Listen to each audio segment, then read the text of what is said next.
Good afternoon. Myself Vikas Yadav from Buddha Institute of Pharmacy. Now we will discuss about various intravenous anesthetic agents.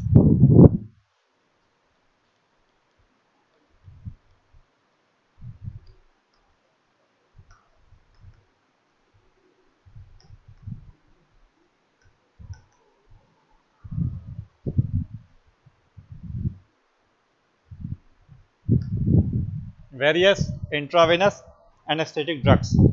इसमें सबसे पहले आपका thiopentone,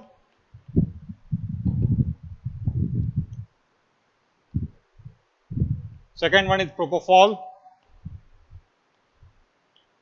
Propo- propofol, third one is etomidate,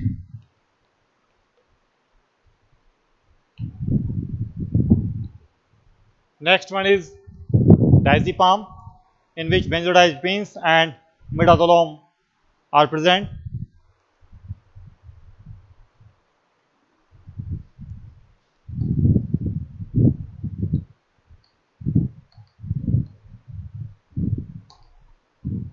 Next one is ketamine.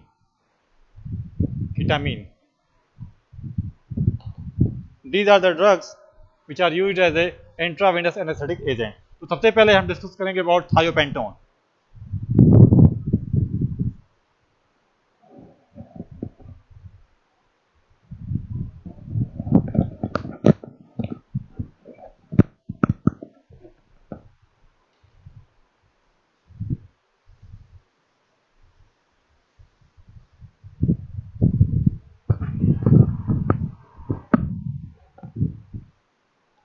Thiopentone is a ultra short acting barbiturates. Ultra short acting barbiturates.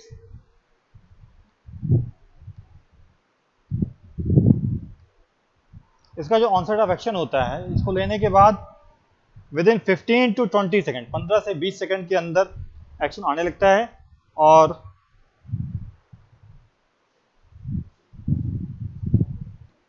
onset of action is 15 to 12 second and consciousness return within 15 minutes. Consciousness return within 15 minutes.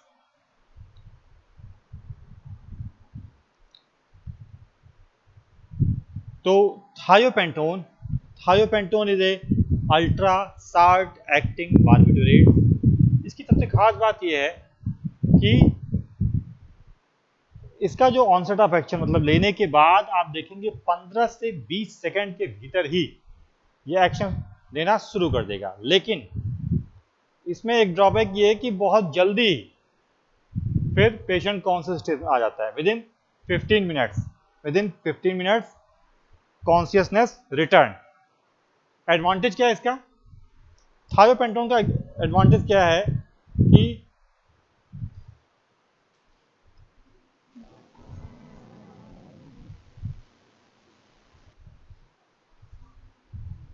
इसमें कोई volatile gases की तरह explosive nature या inflammable nature वगैरह नहीं है. Advantage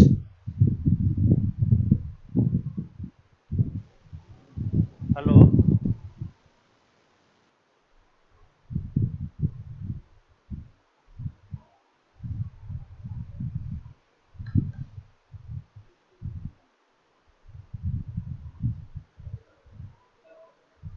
का जो एडवांटेज है वो thiopentone is non explosive, easy to administer.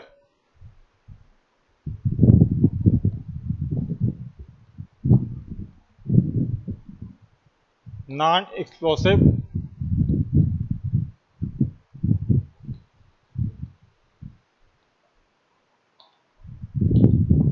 easy to administer. Third one is induction. इसका जो होता है मतलब onset of action is rapid and pleasant. Onset of action is rapid and pleasant.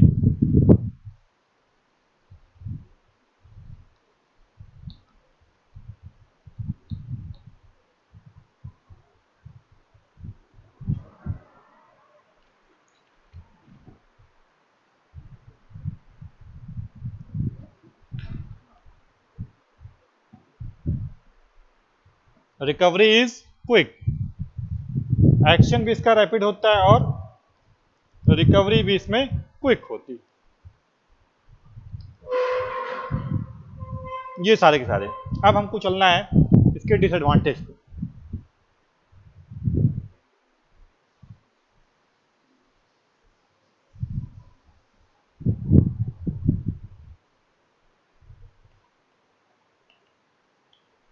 Disadvantage में पहला क्या आ जाएगा? डिसएडवांटेज में पहला आपका आ जाएगा कि पुअर एनाल्जेसिक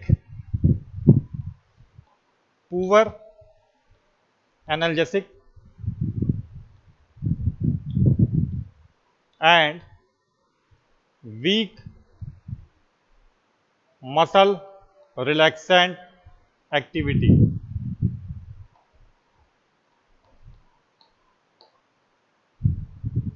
दूसरा, depression and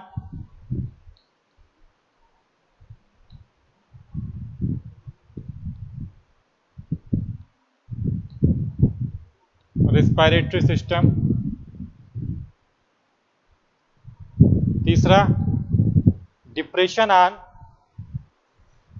vasomotor centre of myocardium.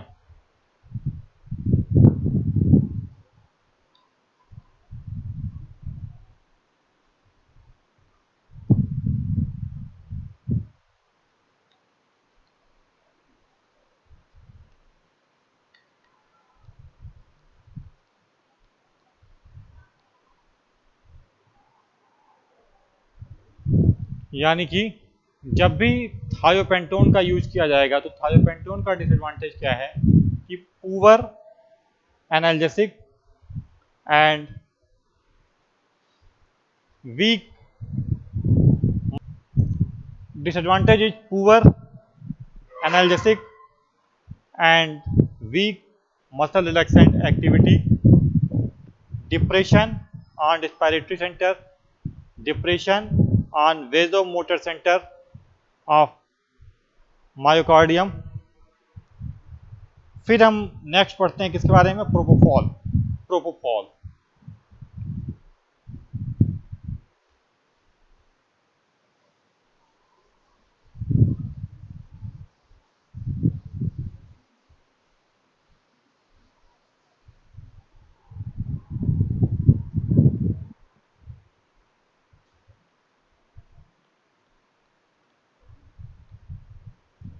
Propofol is also an intravenous anaesthetic.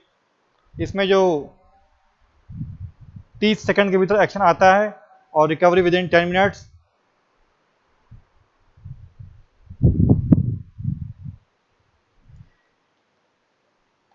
Onset of action 30 second, recovery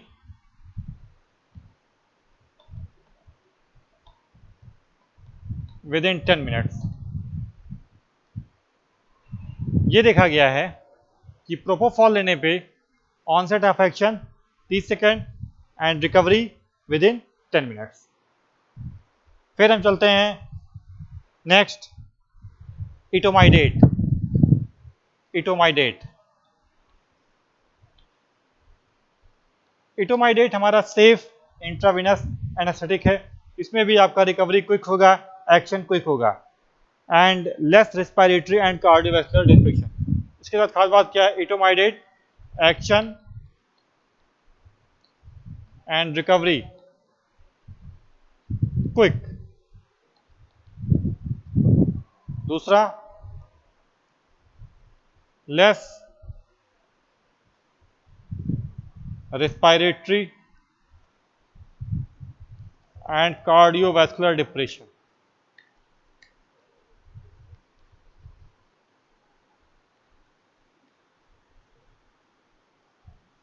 Less respiratory and cardiovascular depression is the property of etomidate. Disadvantage क्या है इसका? इन सभी में देखा जाता है कि जो एनाल्जेसिक इफेक्ट होता है, पहली चीज की ऑनसेट ऑफ एक्शन बहुत जल्दी है लेकिन रिकवरी भी क्विक है। इन सब के साथ ड्रॉबैक ये है कि इनका जो एनाल्जेसिक एक्शन होता है वो बहुत पुअर होता है, पुअर एनाल्जेसिक इफेक्ट। ये इसका ड्रॉबैक है इटोमाइडेट का।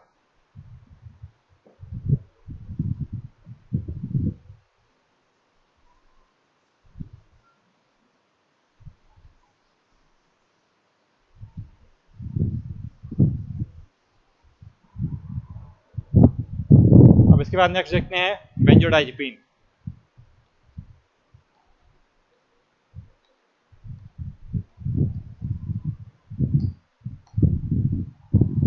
बेंजोडाइजेपिन में क्या है? These are not depressed respiratory heart or BP, they do not depress respiratory centre,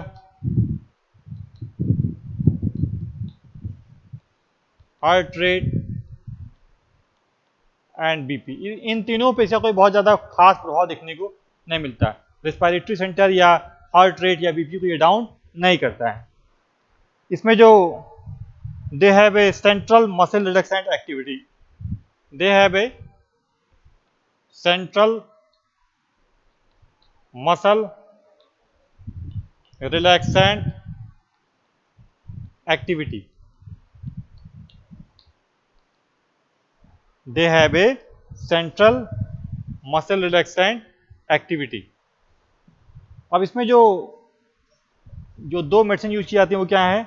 डायजीपाम and midazolam.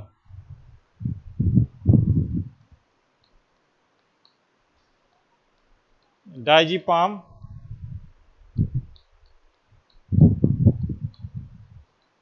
And midazolam. Diazepam and midazolam, these are the drugs which are used as an intravenous anesthetic in diazepam category, in benzodiazepine category। अब midazolam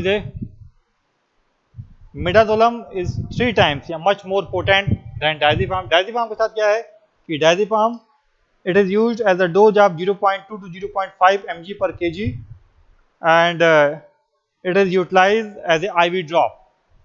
It is utilized as an IV drop, IV drip। That generally जो हम पहले use करते थे वो Diazepam is used as a IV drip in the dosing of 0.2 to 0.5 mg per kg।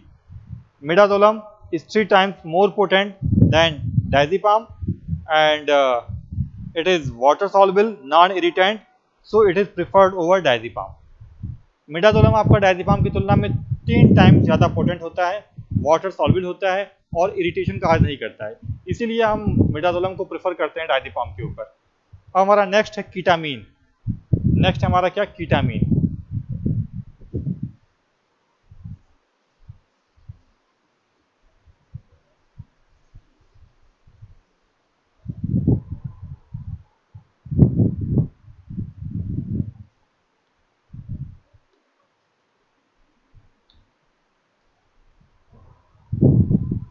Ketamine is a non-barbiturate general anesthetic. It produces dissociative anesthesia। It is a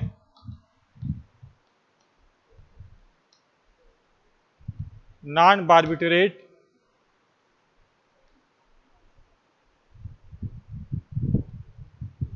general anesthetic that produce dissociative anesthesia।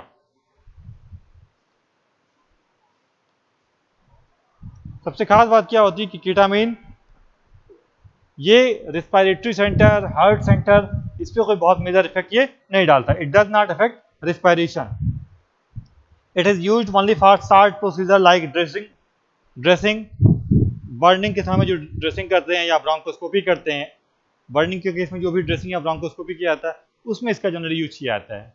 It is non barbiturate anaesthetic agent, general anaesthetic agent which is act as a dissociative anaesthesia. Generally use किया जाता है burning के case में, dressing करने में इसका, और endoscopy वगैरह में। ये रेस्पिरेटरी सेंटर पर कोई इफेक्ट नहीं डालता है। और ये देखा गया है कि ब्लड प्रेशर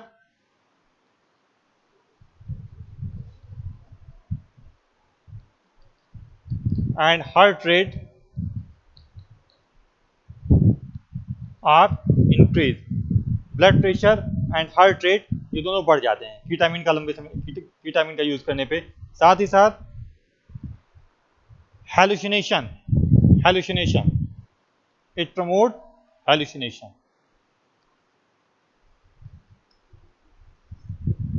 तो कई बार फॉर नार्कोटिक्स पर्पज भी लोग कीटामिन का ड्रग एब्यूज के तौर पे भी यूज किया जाता है, अनएथिकल या illegal use.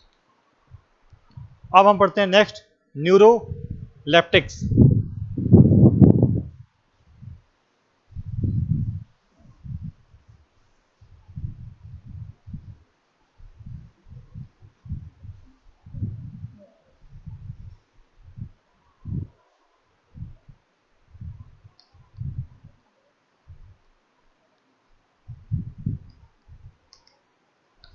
Neuroleptics. Neuroleptics are also called as antipsychotic drugs which induce apathy and mental detachment. Neuroleptics are antipsychotic agents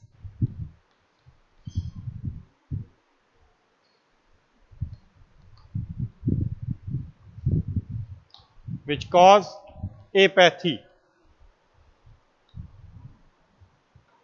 and detachment. Apathy is the opposite of sympathy. Neuroleptan, neuroleptics agent में आपका generally हम use करते हैं, generally इसका use किया जाता है patient unconscious and also cooperate for surgery. Neuroleptics का यूज जनरली इसलिए किया जाता है ताकि जो भी पेशेंट ऑपरेशन में जा रहा हो तो वो ऑपरेशन में कोऑपरेट करे। ऑपरेशन के दौरान या सर्जरी के दौरान पेशेंट कोऑपरेशन के लिए न्यूरोलेप्टिक एजेंट का यूज किया जाता है।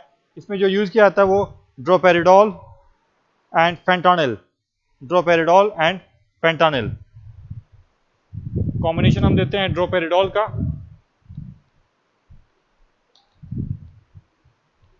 And fentanyl.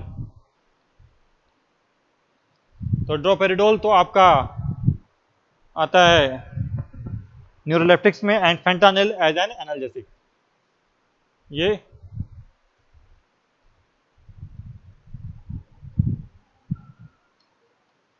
और ये आपका एनाल्जेसिक। तो ध्यान रखिए neuroleptic agent are also called as antipsychotic drugs which cause apathy and detachment. These are used for cooperation during surgery. इसको लेने के बाद पेशेंट सर्जरी के दौरान कोऑपरेट करते हैं। इसमें हम दो medicine droperidol and fentanyl, droperidol consider as a neuroleptic and fentanyl consider as an analgesic agent. तो ये हमारा आज का टॉपिक कवर हुआ अबाउट जनरल एनेस्थेटिक एजेंट, जिसमें हमने आपको कल पढ़ाया था गैसियस और आज ये इंट्रावेनस एनेस्थेटिक एजेंट के बारे में। इसके बाद हम आपको पढ़ाएंगे नेक्स्ट लेक्चर में। Thank you.